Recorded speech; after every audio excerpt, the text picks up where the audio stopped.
Bom, dentro da ação penal, uma coisa também muito importante que a gente tem que dar destaque é em relação às condições da ação. O próprio edital para os cargos, né, do Tribunal de Justiça, para os cargos de técnico e analista, quando trata de ação penal, fala das condições e dos pressupostos processuais. Dá destaque específico realmente às condições da ação. Quando a gente estuda a ação, e também a ação penal não é diferente, nós temos que estudar três condições específicas. A possibilidade jurídica do pedido, o interesse de agir e também a legitimidade de parte ou a legitimidade ad causam. A possibilidade jurídica do pedido, na ação penal especificamente, deve ser visualizada como a previsão legal do fato enquanto uma infração penal. É possível um pedido feito numa denúncia, é possível juridicamente um pedido feito numa queixa-crime, quando o fato imputado a determinado indivíduo se caracteriza como uma infração penal. Se, por exemplo, alguém é denunciado pela prática de um fato que não se enquadra em nenhum modelo de conduta reprovável, se alguém está sendo denunciado ou foi oferecida uma queixa contra essa pessoa por uma conduta que não se caracteriza como infração penal, então não haverá possibilidade jurídica do pedido. A possibilidade jurídica do pedido, como primeira condição da ação a que a gente está destacando, ela tem relação direta com o próprio princípio da legalidade que todos estudam no direito penal. Não há crime sem lei anterior que o defina, não apenas sem prévia cominação legal. Então, se está sendo imputado um fato que não é caracterizado como uma infração penal, não há possibilidade jurídica do pedido. O interesse de agir se verifica, em primeiro lugar, pela necessidade de movimentação do aparelhamento jurisdicional do Estado para se punir determinado indivíduo pela prática de uma infração. Mesmo que haja possibilidade jurídica do pedido, poderá não haver uma outra condição da ação se não houver interesse de agir. Se porventura não houver necessidade, não houver adequação, não houver utilidade, portanto, da atuação do Poder Judiciário para se punir determinado indivíduo pela prática dessa infração penal. O interesse ele deve ser visualizado, portanto, o interesse de agir como condição da ação, em três situações, em três momentos: o interesse e necessidade, o interesse e adequação e o interesse e utilidade, como tem sido colocado também dentro do âmbito do processo penal. A necessidade ela é presumida. Se alguém está sendo acusado da prática de uma infração penal, se presume a necessidade de intervenção do Poder Judiciário para reconhecimento de culpa, portanto, e condenação desse indivíduo pela prática da infração penal. Então, em relação ao interesse de agir, a necessidade sempre será presumida. Ninguém pode condenar e punir determinado indivíduo pela infração penal, senão pelo âmbito do Poder Judiciário. O Poder Judiciário tem que sempre garantir contraditório e ampla defesa ao acusado e, ao final, condená-lo, reconhecendo a culpa, né, pela prática da infração penal. Então, o interesse de agir, necessidade, ele é um interesse presumido, é uma condição presumida. O interesse e adequação diz respeito à pertinência procedimental, se o procedimento utilizado, se a formalidade exigida pela lei realmente foi observada, e o interesse e utilidade é a possibilidade ou não de você poder extrair realmente uma condenação, poder estabelecer uma punição pela prática da infração penal. O interesse e utilidade ele não estará caracterizado naquelas hipóteses de extinção de punibilidade. Caso realmente alguém esteja sendo acusado da prática de um crime, tenha sido oferecida uma denúncia contra esse indivíduo, mas o crime já tenha realmente, em relação ao crime, já tenha realmente ocorrido a prescrição, então, nesse caso, não vai haver interesse de agir. Como é que eu vou movimentar o aparelhamento jurisdicional do Estado para processar alguém criminalmente se o crime já prescreveu? Se já está extinta a punibilidade? Se o indivíduo já morreu, por exemplo? Então não há, portanto, esse interesse e utilidade. Então, o interesse de agir é o segundo, né, a segunda condição da ação que a gente está colocando aqui para vocês, já que faz parte do edital. É importante que a gente também tenha atenção a essas questões. Possibilidade jurídica de pedido, interesse de agir e a legitimidade de parte, legitimidade ad causam. Então você tem que verificar na legitimidade se aquele titular da ação realmente tem o direito de estar ali em juízo. Se o crime é de ação penal pública, o Ministério Público tem legitimidade. Se o crime é de ação penal pública, a princípio, a vítima não tem legitimidade para titularizar a ação. Se o crime é de ação penal privada, o Ministério Público não poderá titularizar a ação penal. Se o crime é de ação penal privada, a vítima ou seu representante legal tem legitimidade para atuar. Então, a legitimidade ad causam é, na verdade, essa possibilidade que você tem de determinado indivíduo fazer parte de um dos polos da ação penal. Então, a possibilidade jurídica do pedido, o interesse de agir no sentido de necessidade, adequação e utilidade e a legitimidade ad causam são as condições da ação que devem ser realmente estudadas para que as questões que envolvam essa temática sejam enfrentadas da maneira mais proveitosa possível pelo candidato nesse concurso público, já que faz parte realmente do nosso programa.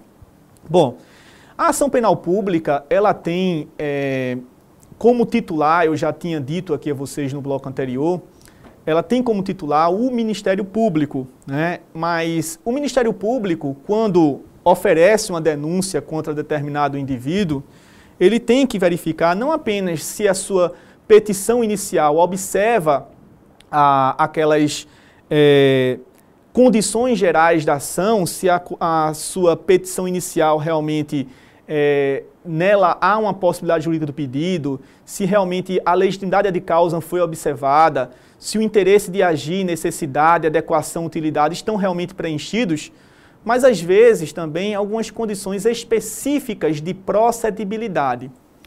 As condições específicas de procedibilidade se aderem a essas condições gerais e são fundamentais para que a ação penal tenha um curso legítimo, tenha um início, na verdade, e um curso legítimo. E quais são essas condições específicas de procedibilidade? Provavelmente, no concurso, será feita referência apenas a duas condições específicas de procedibilidade dentro da ação penal pública. A representação criminal, que é uma condição específica de procedibilidade na ação penal pública condicionada, e a requisição do ministro da Justiça, que também é outra manifestação de vontade, outra condição específica de procedibilidade exigida na ação penal pública condicionada, eu já tinha dito, naqueles crimes, por exemplo, que envolvem a honra do presidente da República ou a honra de chefe de governo estrangeiro que esteja em visita oficial ao Brasil. Então são condições que se aderem às condições gerais e, caso não sejam observadas, poderá gerar uma nulidade realmente de todo o processo criminal. No material de vocês, eu destaquei outras condições específicas de procedibilidade que vocês poderiam analisar aqui. O artigo, além da requisição da representação criminal e da requisição do ministro da Justiça, o trânsito julgado de sentença que anula o casamento nocível para efeito do artigo 236, a entrada do agente em território nacional em alguns casos de extraterritorialidade da aplicação da lei penal.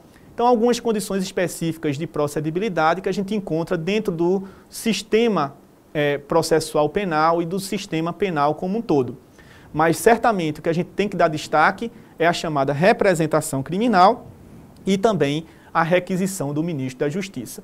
Em relação especificamente à representação criminal, há dois pontos que eu gostaria de destacar. E é importante que você também se aprofunde nessas questões. Primeira coisa, a representação criminal, ela tem um prazo para que você possa exercer. Não existe, portanto, uma possibilidade de você exercer seu direito de representação de forma eterna. A representação criminal, ela fica sujeita a um prazo decadencial. Você tem direito de representar criminalmente em determinadas infrações das quais você tenha sido vítima ou nas quais você seja representante de alguma pessoa ofendida, mas tem prazo para esse exercício. O prazo que existe para você representar criminalmente contra alguém é de 6 meses a contar do conhecimento da autoria. E é bom que a gente destaque isso. O prazo é decadencial e é de 6 meses a contar do conhecimento da autoria, não é da consumação do delito. O prazo de 6 meses para você exercer o direito de representação é, portanto, contado a partir do conhecimento da autoria do delito. Esse prazo, portanto, é de 6 meses, é um prazo que não se interrompe, é um prazo que não se suspende, mas quem representa poderá se retratar da representação feita. Se alguém representa criminalmente, tem condições de voltar atrás, tem condições de se retratar da representação feita e poderá fazer isso até que seja oferecida a denúncia. É um ponto também muito corriqueiro que é importante que a gente destaque. A representação criminal feita pode ser retratada, quem representou pode voltar atrás e pode fazer isso até o oferecimento da denúncia. Muita atenção a esse momento. Oferecimento não é recebimento. O oferecimento da denúncia da queixa é o momento final para que você possa se retratar da representação feita. Há muitas questões de concurso que tentam pegar o candidato assim, né, que dizendo que o momento adequado é o recebimento, mas não é. É o oferecimento, o momento em que a petição inicial da ação penal pública, no caso da denúncia, é oferecida, é apresentada, portanto, ao Poder Judiciário. Não é do recebimento, que seria uma decisão posterior feita pelo juiz, caso realmente aquela petição estivesse enquadrada dentro das condições e dos requisitos formais exigidos pela legislação.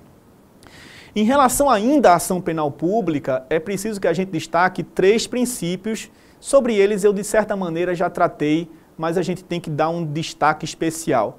O princípio primeiro da ação penal pública que a gente queria destacar é o princípio da oficialidade. O que quer dizer isso? O princípio da oficialidade da ação penal pública diz respeito ao fato de que o titular da ação penal pública sempre será um órgão oficial do Estado. A gente já viu o Ministério Público. Então, o princípio da oficialidade, o Ministério Público, que é um órgão oficial do Estado, será sempre o titular da ação penal pública, seja a ação penal pública condicionada ou incondicionada, não importa. Outro princípio que eu destaquei é o princípio da obrigatoriedade. Se há elementos suficientes de prova, de materialidade e autoria de uma infração penal, o Ministério Público não terá faculdade de oferecer denúncia. Ele não terá a possibilidade simplesmente de oferecer denúncia, ele terá a obrigação de assim agir. Ele terá a obrigação de assim fazer. Se há provas de materialidade, se há indícios suficientes ou mesmo às vezes provas de autoria da infração penal, o Ministério Público é obrigado a oferecer denúncia. Por isso que no início, no bloco anterior, em relação à ação penal, eu disse que a ação penal era, via de regra, um poder-dever.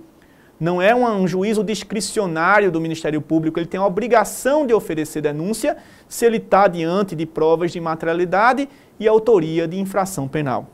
Outro princípio é o da indisponibilidade da ação penal.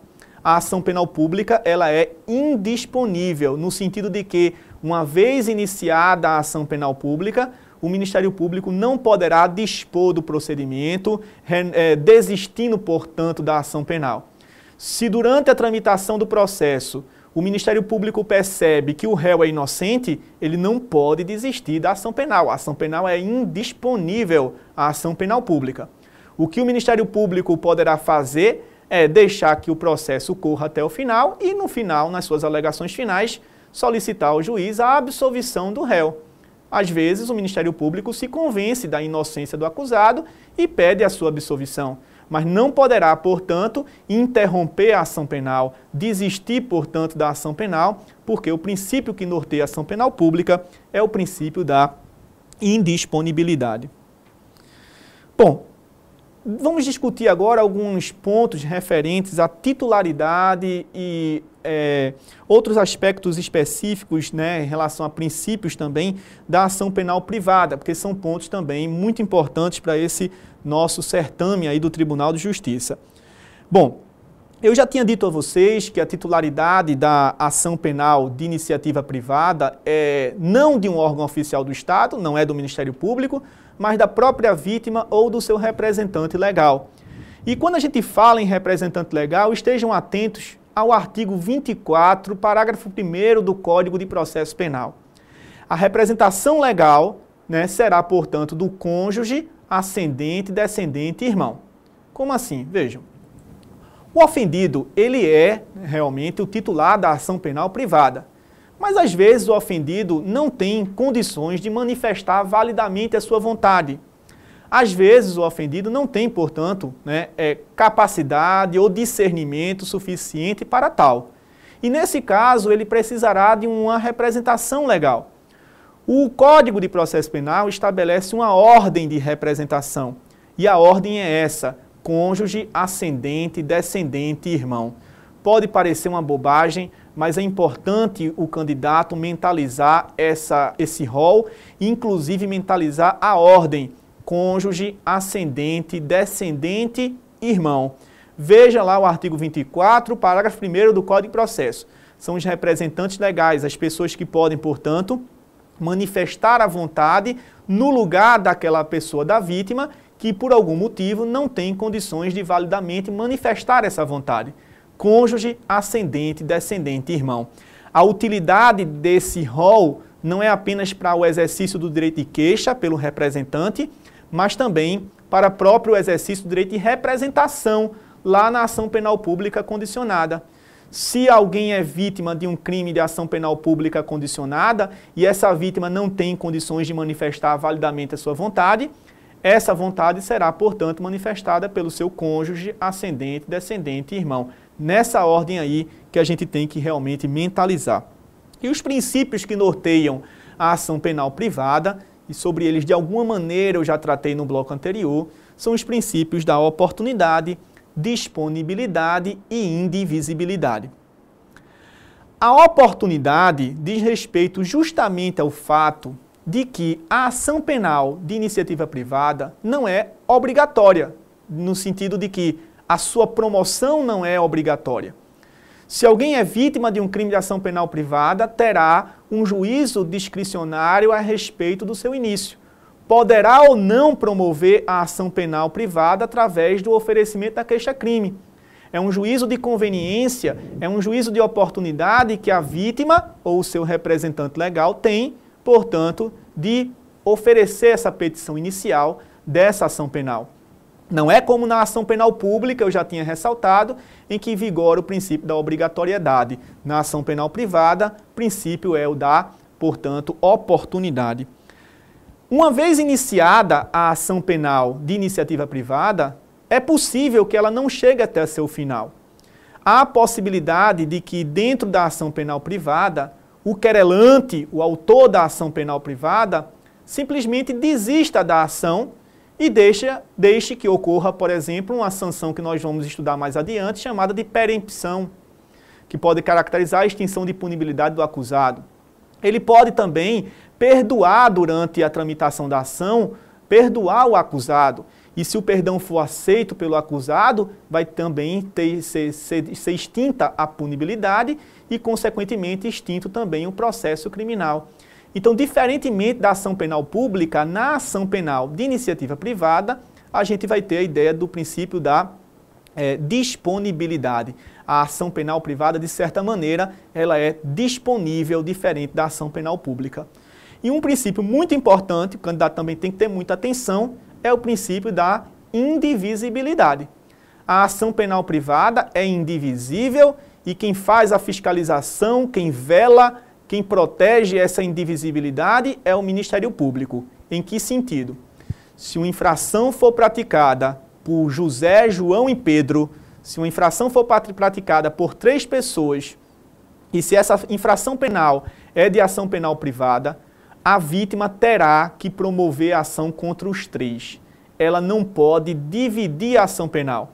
Se ela sabe que a infração foi cometida por José, João e Pedro, ela é obrigada a promover a ação contra José, João e Pedro.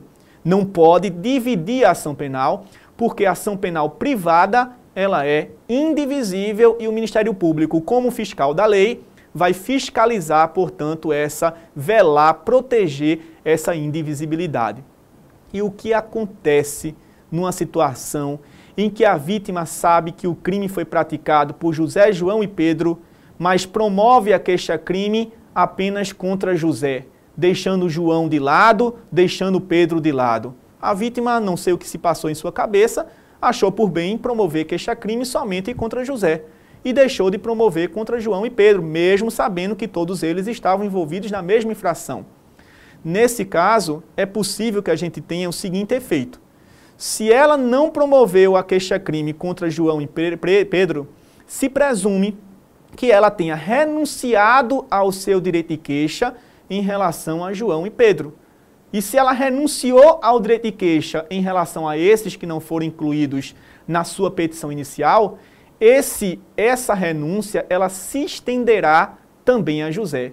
Então José, que tinha sido incluído na queixa-crime, vai ter declarada extinta a sua punibilidade também pela extensão dos efeitos da renúncia em relação aos demais que não foram incluídos na petição inicial. Por que isso? Porque a ação penal privada é indivisível. A indivisibilidade é natural, é um efeito comum a toda e qualquer ação penal de iniciativa privada.